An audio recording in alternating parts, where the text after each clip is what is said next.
Absolutely. Cannot have it without that. Will not go. Sannyasi. Sannyas, no one can take sannyas without being completely fearless. Thank you. Good answers. Okay, so today, second last chapter, tomorrow, last day.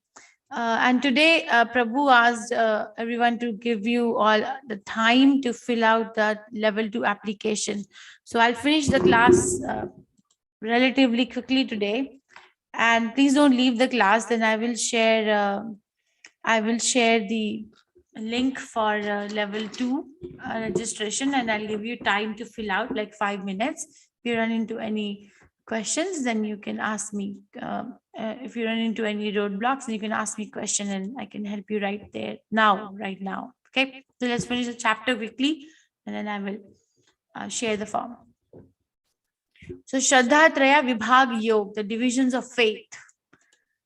Let's pay our obeisances to Shri Radha Govinda before we proceed. This is what we did yesterday, transcendental and demoniac qualities, then demoniac nature, then demoniac activities, the result of demoniac activities, and the choice of elevation and degradation. So qualities, nature, activities, and the result.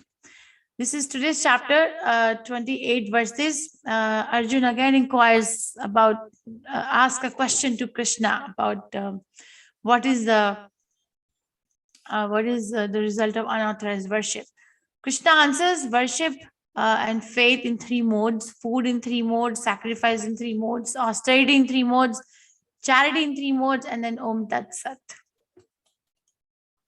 Arjuna asks the question, O Krishna, what is the situation of one who does not follow the principles of scriptures but worship according to his own imagination?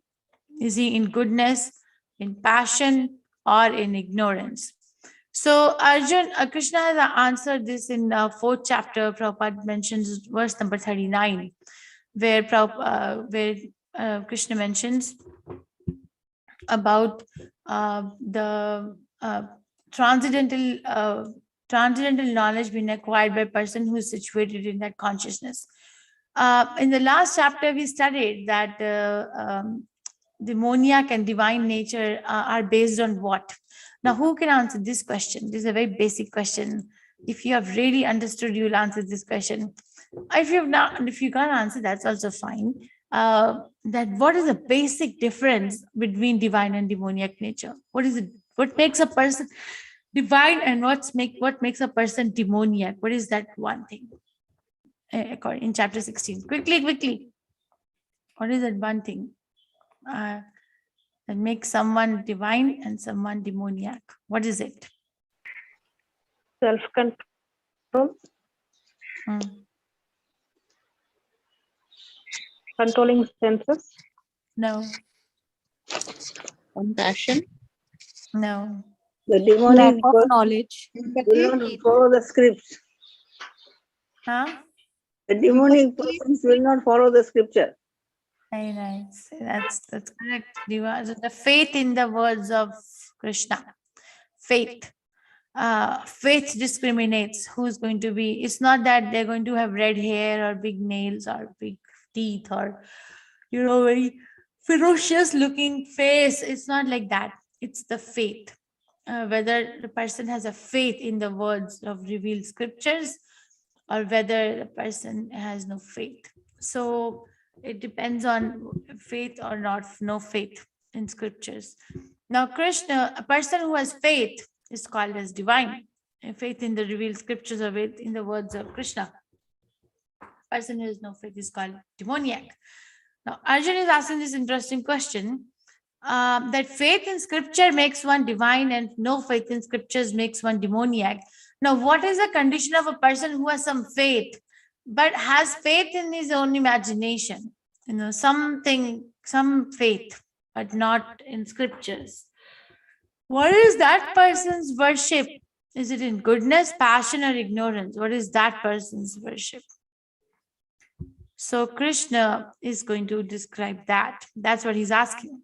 Is that person ever able to achieve the goal of life? Is that person ever able to achieve the transcendental goodness or go back to Krishna or not?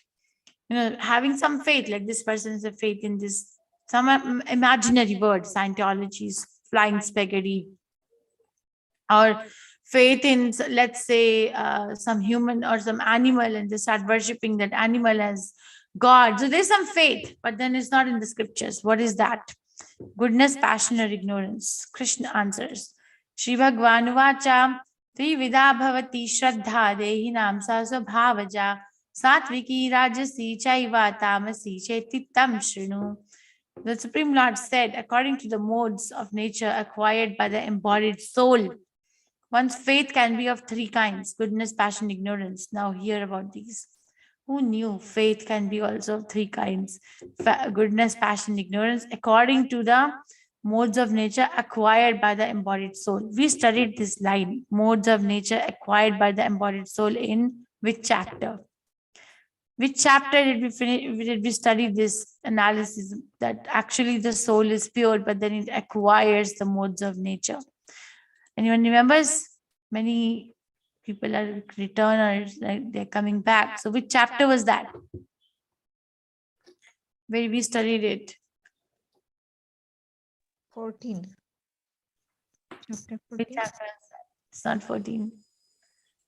It's 13. Chapter 13, where how when we were studying the relationship between Prakriti and Purusha, right? Prakriti, Purusha, and the union. When we were studying that, and how the soul gets covered by the modes of nature. This Krishna says this.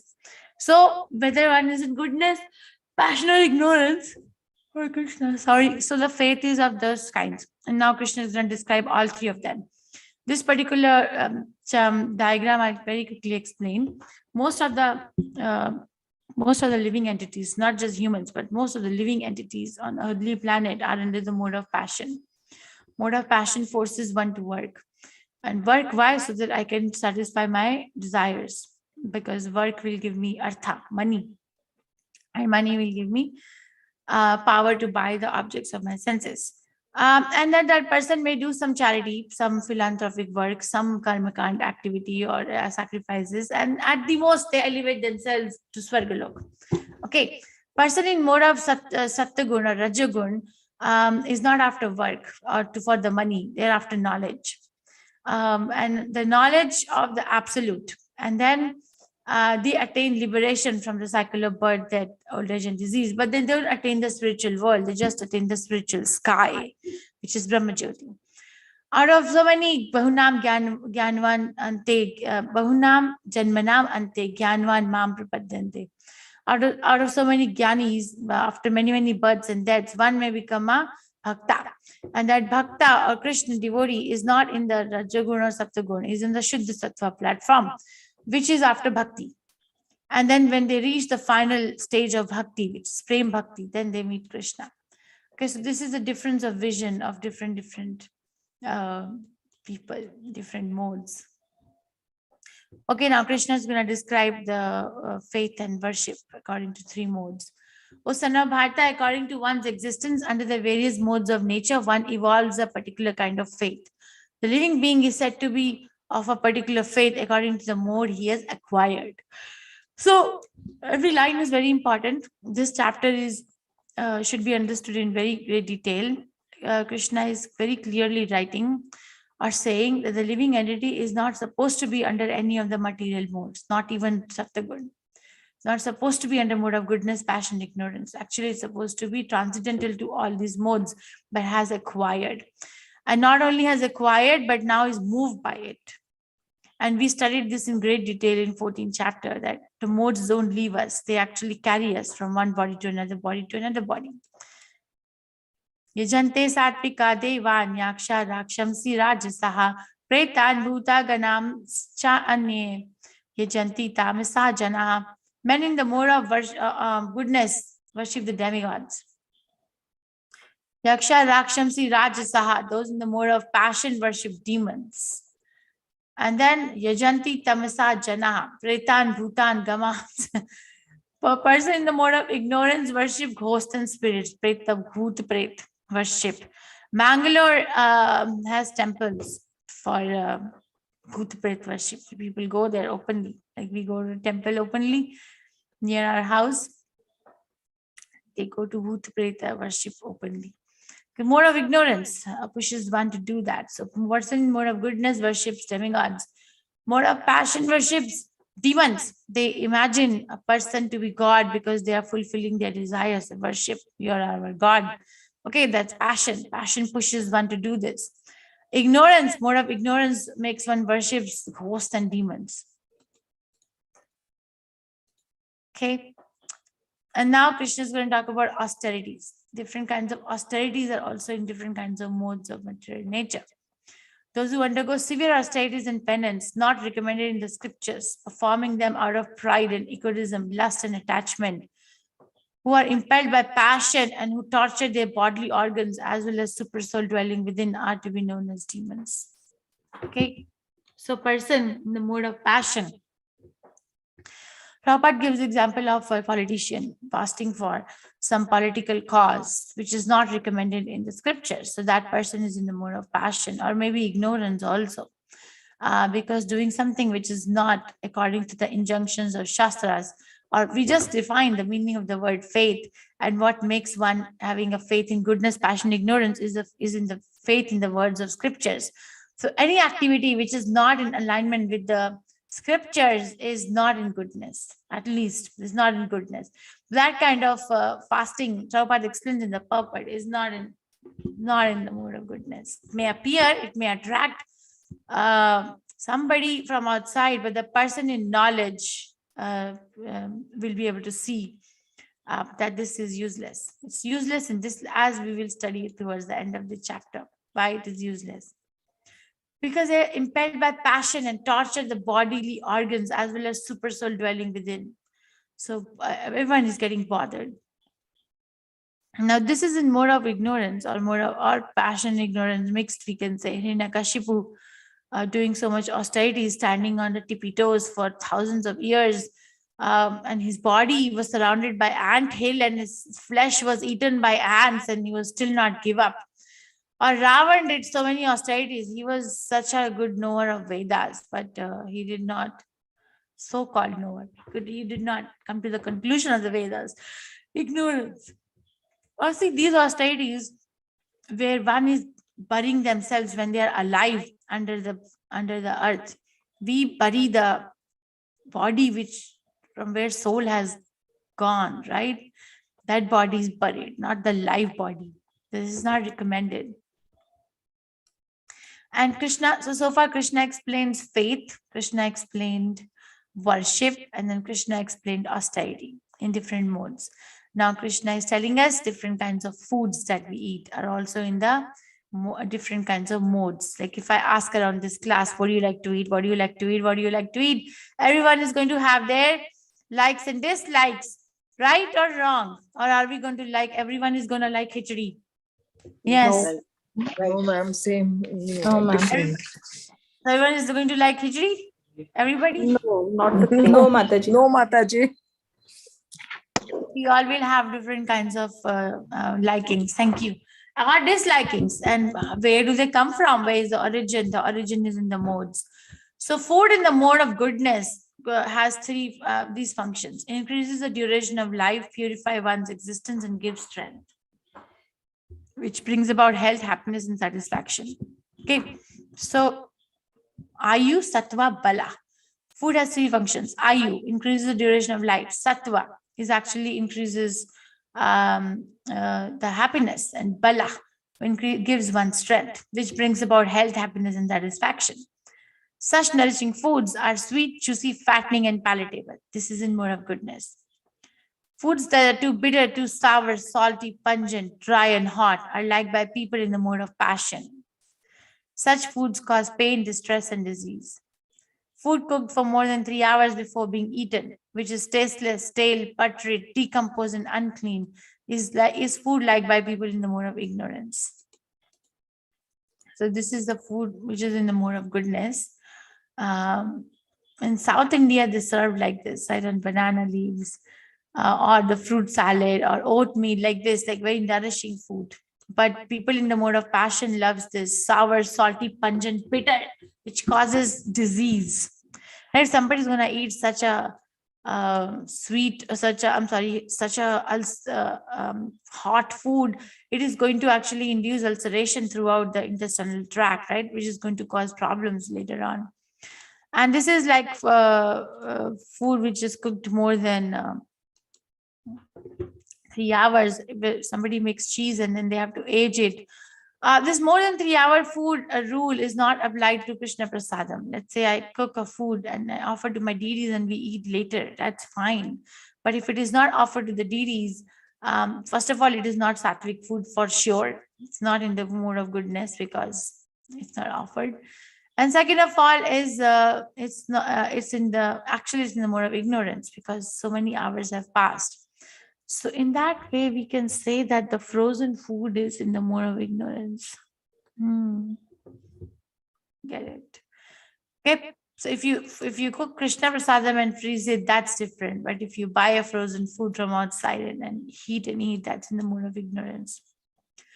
Okay, of sacrifices, that sacrifice performed according to duty and to scripture rules with no expectation of reward is of nature of goodness.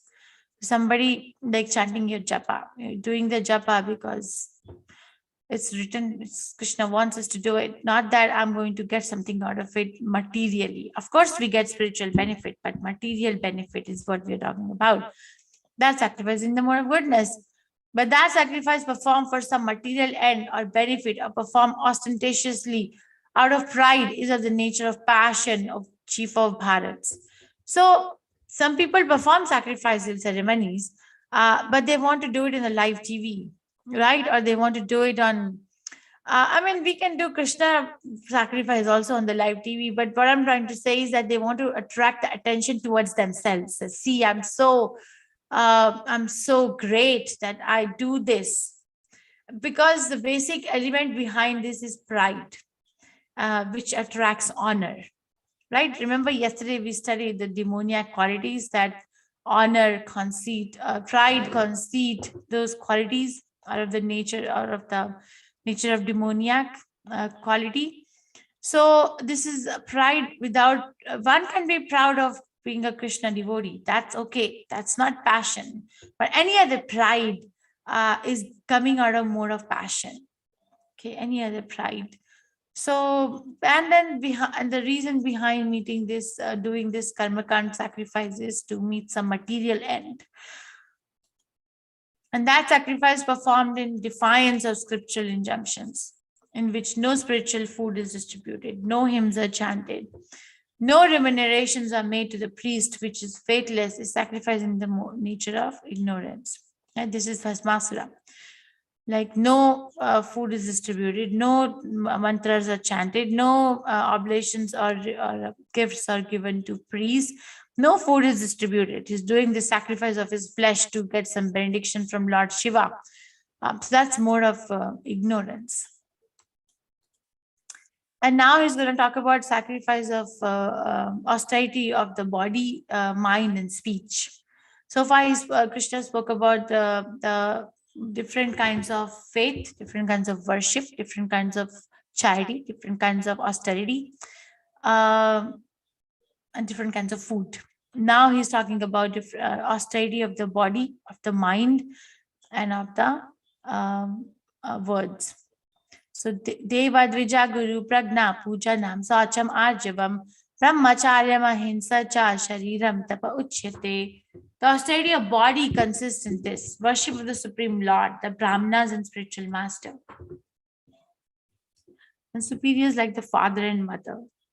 Cleanliness, simplicity, celibacy, and non-violence are also austerities of the body. Okay, so we don't say, people are so worried about coming to Krishna consciousness because then they think that this person is going to be totally disconnected from their family. They will never be allowed to meet their families, or they would not want to meet with the families, and there will be no conversation, and then we are going to lose this family member of ours to Krishna. But there's nothing like that. Krishna doesn't say that. Krishna says austerity of the body consists of this: worship, Supreme Personality of Godhead, the Brahmanas, spiritual master, and superiors like mother and father. He mentions it, superiors like mother and father. Deva Dvija Guru Pragna, mother and father. And then cleanliness. The cleanliness is of two kinds. One is our external cleanliness, which is cleaning the body and the place where the body is situated, and the other is internal cleanliness by chanting the Hare Krishna Maha Mantra. Simplicity. One has to be very simple in their transactions in the material world. The simplicity is a strength. Okay, this is my realization after studying it again and again. It's my realization that being simple is a sign of strength, and that actually comes by spiritual practice.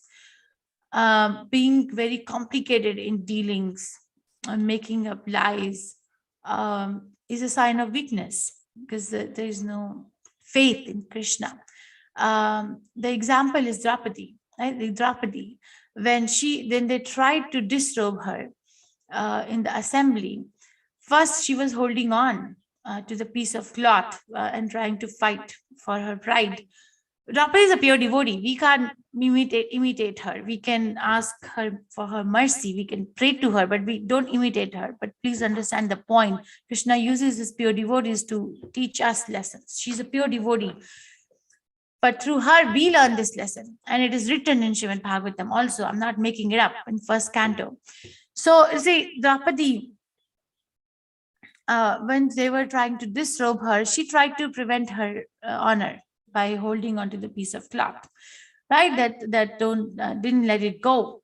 But then eventually she realized that it's going to be of no use. So let me use this opportunity, use this time that I have, or use this situation where I've been put into to completely surrender to Krishna. So then she raised her hands in the air and she said, Krishna, you save me if you want to save me.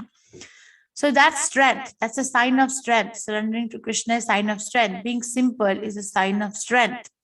That I'm so simple that I am actually able to deal, or a person, a devotee is able to deal with the world in a very straightforward manner. Prabhupada was very simple, but then he makes a clause that Kali Yuga is so contaminated that sometimes a Brahmana also hides the truth. And he gives example in the lecture, he's giving example of his own disciple, Brahmananda Maharaj. If you listen to Prabhupada's lecture, he's giving example of Brahmananda Maharaj, like let's say like our Brahmananda, when he was coming from America with the dictaphone, Prabhupada used to voice record his lectures, and then the devotees used to hear and type it out. So the dictaphone, he used to, so he said when Brahmananda was bringing this dictaphone, customs asked him to what is the cost of this price? This thing. So he could have said that this thing was, he said $200. But he didn't say that this thing is old and it's been used, so the cost goes down. But he was so simple that he said it's not scared of declaring $200. I mean, I was just giving example from Prabhupada's life. Celibacy. Celibacy just doesn't mean that one is not married. That it just seriously doesn't mean that. If you read the purport, it just means that one is free from the desire for anything else other than the desire to serve Krishna. That's celibacy. If I have a desire to acquire something through which I can satisfy my material needs, material wants, not needs, greeds, basically. Let's say, for example, I want to acquire, let's say, 100 different kinds of shoes. Shoes with 6-inch heel, platform heel, 2-inch heel, no heel, or this whatever. That's also not being very celibate. That's also not being very straightforward. And of course, one grihastha can also be a celibate. There was this question asked one time to Ramanujacharya. I remember this story. Ramanujacharya was asked. Ramanujacharya had some brahmachari disciples. But Ramanujacharya used to go to the house of one of his grihastha disciples a lot. So the disciples thought, this is what the material world does to us. they thought that our Guru Maharaj is becoming very comfortable with the comforts of the grahastas that they're offering him. So it's not a good sign. So we have to correct our Guru Maharaj. This is how they thought. So said, okay, Guru Maharaj, please. Then one of the senior brahmacharis, looking at that every day Guru Maharaj is going to that house every day. He went one day and said that, please, what makes you go there? You know, you are a sannyasi, we are brahmacharis, we live in the ashram. What makes you go out of the ashram? So Ramana Acharya understood, but acharyas don't react by the emotions; they respond. There's a difference. There's a difference between reacting to a situation and responding to a situation. So they respond. So he's giving his response. So what did he do? He said to this brahmachari that do a little experiment in your ashram. In the morning, when the brahmacharis will go out to collect their clothes, when they're drying, to take a bath, go follow them, okay, and see how they're reacting to or behaving. So they go, okay, said okay, and then come back and report to me what's going on in the ashram. So this particular senior brahmachari, he does what Ramanujacharya tells him, and then he goes out and sees in the morning before Mangal Aarti when they go to shower, two brahmacharis were fighting for a piece of cloth. You know, every brahmacharis wear orange clothes, every cloth is orange in color. They couldn't make out who's who. So fighting over a piece of cloth, which this is mine, this is mine, this is mine, this is mine. Okay. And then he came back and he said, this is what was happening. I said, okay. Now tonight, do one thing. Go to the house of my this grahastha, okay, and tell him that our Guru Maharaj is in trouble and he requires a huge amount of wealth to come out of this trouble. Can you help? So go in the middle of the night, okay, go at like 12 a.m., 1 a.m. and knock on the door of this house and then go and ask, my Guru Maharaj is in trouble. Can you help? He needs a lot of wealth to come out of this trouble. Said okay. So he goes into the house of this grahastha devotee where Guru Maharaj or Ramanujacharya was going every day. So he knocks on the door. It was pitch dark. It's middle of the night. Everyone is resting, and this person goes and knocks on the door. And this grahastha devotee, he opens the door and he hears from this brahmachari that what is going to the spiritual master. So he gets very anxious. He wakes up his wife. He says, get up. Our Guru Maharaj is asking for, we have a need to give whatever we have so Guru Maharaj can come out of some trouble that he's in. Get up. Whatever jewelry you have, just bring it on. Whatever we have, whatever wealth we have, just bring it on. Bring it on to the worship of the spiritual master. Just bring it. So she also brings it. The wife also brings it with her heart. It's not that, oh, I'm going to lose my mother's jewelry, my father's jewelry, my husband's jewelry now. No, she also brings it for the service. And then they give everything to this brahmachari and says, please take everything and let us know what more is needed and we will arrange. So he brings it to Ramanujacharya and then Ramanujacharya asks for his realization. And he said, I realized that it's not the question of being a brahmachari or a grahastha, but it's a question of having a consciousness. So here the brahmacharis were fighting for a piece of cloth, and there this grahastha, so-called apparently nicely situated in the material world and very comfortable and having so much Lakshmi at home, but was able to give even at one call every single thing. So that way celibacy means it's not brahmachari or grahastha, it's actually who's following the rules and regulations. A grahastha, ekapatni brahmachari, is also called one having one wife, and following the rules and regulation is also called celibate. Non-violence, we know this now from previous chapters, that one kind of non-violence is not to kill any other living entity for selfish desires of the body. And other non-violence is to practice Krishna consciousness. If somebody is not trying to cultivate Krishna consciousness, then they're living a very violent life. It's called killer of the soul, Atmaha. Okay. Okay, so austerity of the body is now told by Krishna. Now Krishna is going to talk about austerity of the speech. Anudvega karam vakyam satyam priyahitam chayad swadhyayabhyasanam chaiva varnyam tapa uchyate.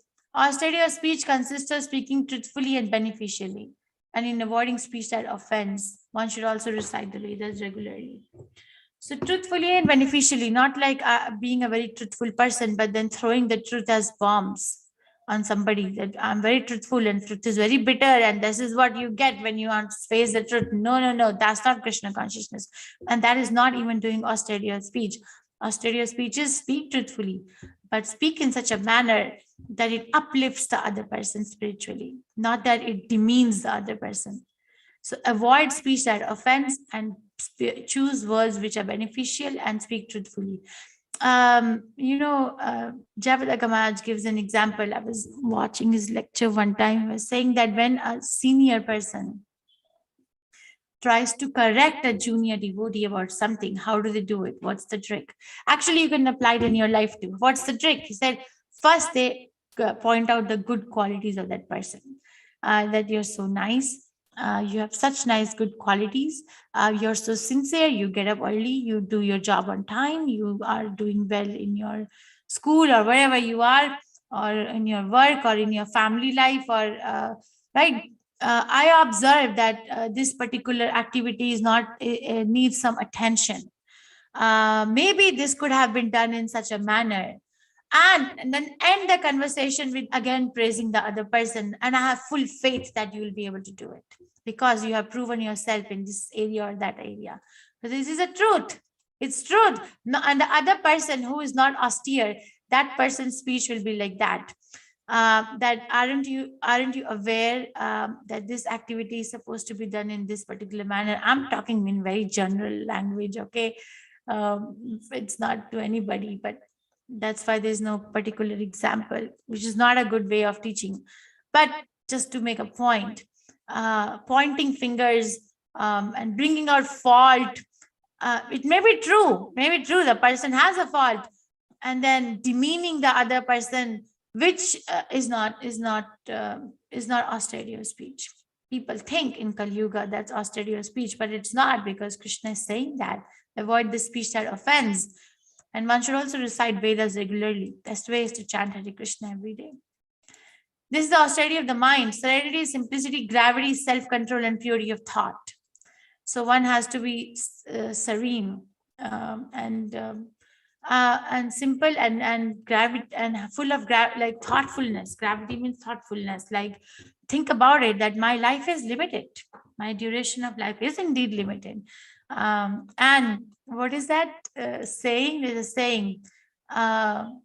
The mortality rate is 100%, and it's not just for others.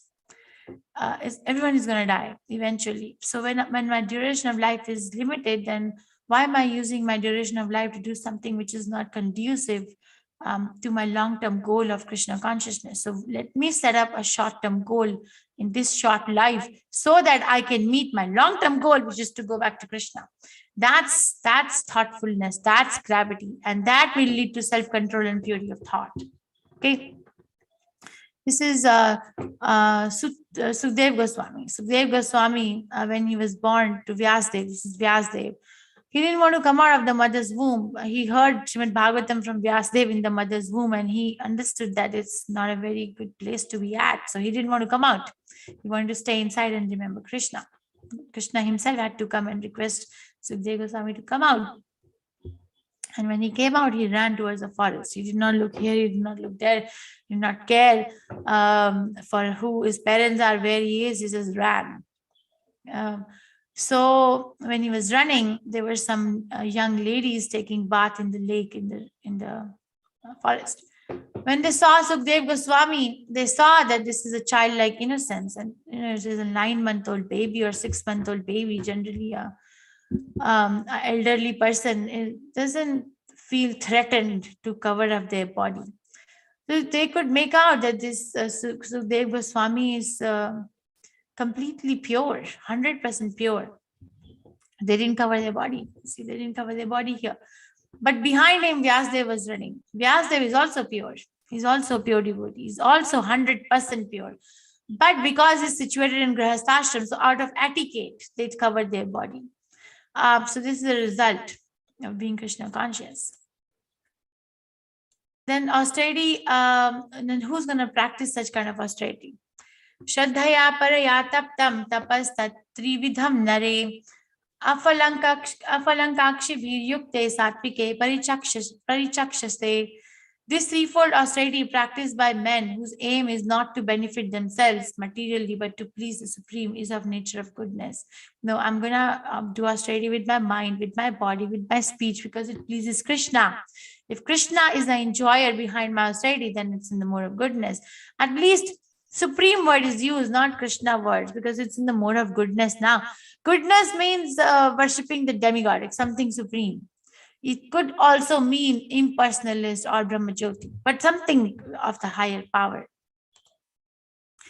Satkara mana pujartham tapo dambhena chaiva yat kriyate tadiha proktam rajasam chalam adruvam. Those ostentations, penances, and austerities which are performed in order to gain respect, honor, and reverence are said to be in the mode of passion. They are neither stable nor permanent. So he says it, they're not stable. Kriyat tat iha proktam. So they're not stable and they're not permanent. It's not gonna, nothing. So there's no need. Muda grahane tatmana yat pidaya kriyate tapaha parasyo sa ada natham va tattamasum udahritam. And those penances and austerities which are performed foolishly by means of obstinate self-torture or to destroy or injure others are said to be in the mode of ignorance. Okay. Like, what is this? There's some people sacrifice animals in the name of puja, like in the name of doing some sacrifice. They sacrifice the life of an animal. So that's destroy or injure others. It's mode of ignorance. That's penance or austerity is in the mode of ignorance. Now he's going to talk about charity. Charity is one of the last discussions. Datvam idi yattanam diyate anupakarine deshakale cha patre cha taddanam satvikam smritam. That gift which is given out of duty at a proper time and place to a worthy person without expectation of return is considered to be charity in the mode of goodness. Okay, so we give gifts. Like this is the holiday season in many places of the world, as people are buying gifts to give each other. But consider, and it's also a Christmas marathon for Bhagavad Gita.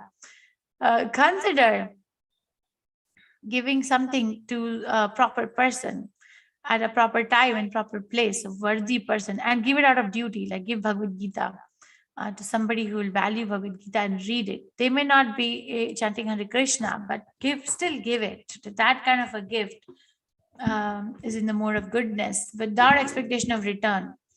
I was reading it last night, and Prabhupada writes very interesting thing. Let's say that in the mode of passion, charity in the mode of passion, he writes there. Okay, but this is like, consider who are you giving it to? What time is it?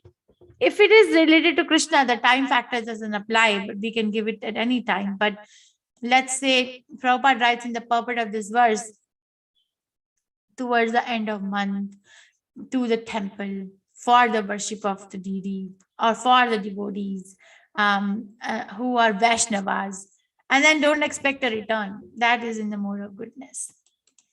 Okay, so this is Nand Maharaj. He's also giving gifts at the birth ceremony of his son Krishna. He's giving so many cows, so many jewels, so many fine clothing, food, everything he's giving, right? So it's the duty of a grahastha to do this. And this is the charity given in the mode of passion. Yattu pratyopa arartham phalam uddeshya va punaha diyate cha pariklikshatam taddanam rajasam smritam. Sorry.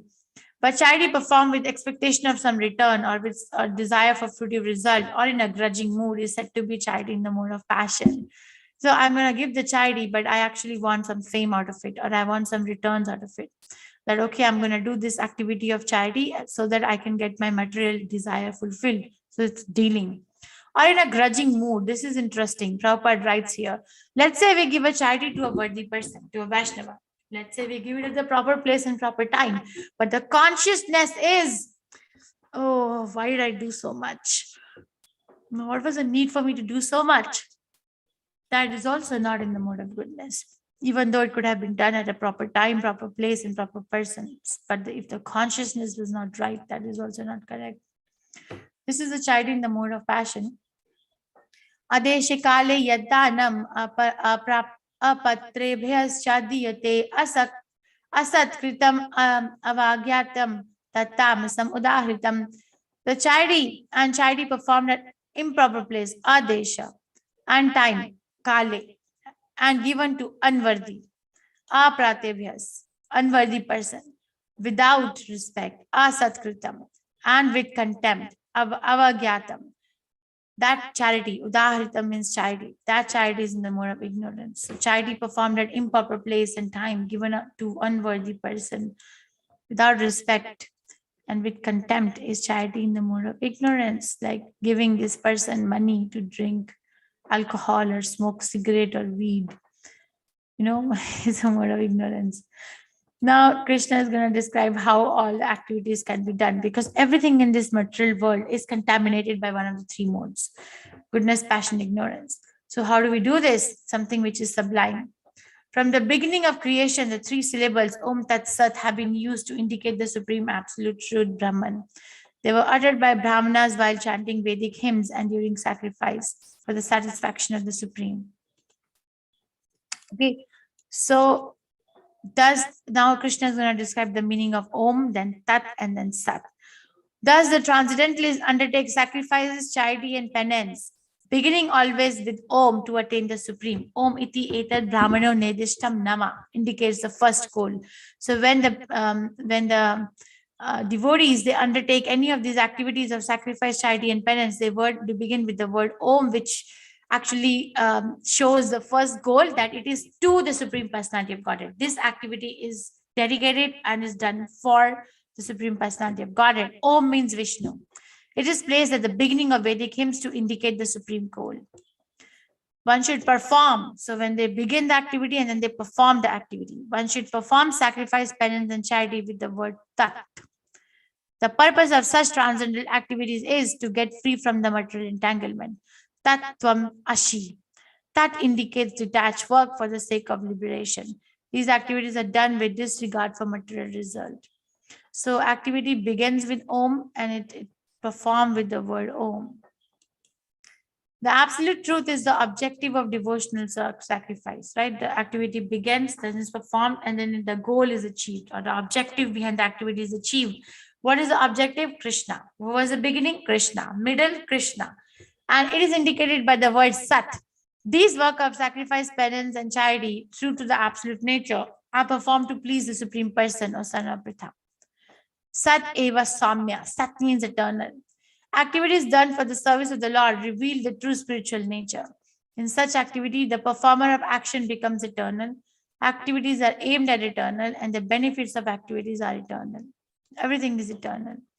Okay, so when we do an activity, we have three functionalities: beginning, performance, and end of activity. So if one is ending the activity with Sat, then what happens? Then performer of the activity becomes eternal. Activities aim towards eternal, which is Krishna, and the benefits are also eternal. Okay, I always mention this when we come to this particular point, that on the contrary, the material activities, they were analyzed by one economist in 1960s in Harvard in Boston. Okay, she analyzed that activities which are done in the material world, are they eternal? No. And let's see, I think there are 5 steps. Let's say, what is the first step? Farming, storming, then storming, farming, norming, performing, and adjourning. So at the end, it's adjourning. Like we first brainstorm what we are going to do, right? Storming, and then we farming the group, the teams, And then norming, then we normalize the roles and responsibilities. After forming a group of team, you're going to do this, you're going to do that, and then perform the activity, and at the end what happens? Adjourn. Khatam ho gaya. Finish. But that's not how spiritual world is, because everything is like always happening, eternal. Performer of action becomes eternal, activity is aimed at eternal, and benefit is also eternal.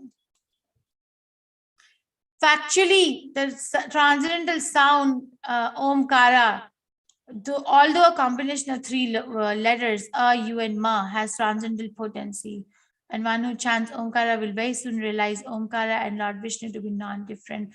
I took this from Chaitanya Chaitamrita to explain the meaning of the word Om, because Krishna has said in many places in Bhagavad Gita that I am the syllable Om, or Om is addressed towards me. So here, Chaitanya Mahaprabhu is speaking in Adi Leela chapter 7, verse number 128. So let's say, meaning of the Om. The Om is made of three syllables, A, U, and Ma. A karane uchyate Krishna sarvaloke nayakaha. U karane uchyate Radha. Ma karo jiva vachikaha.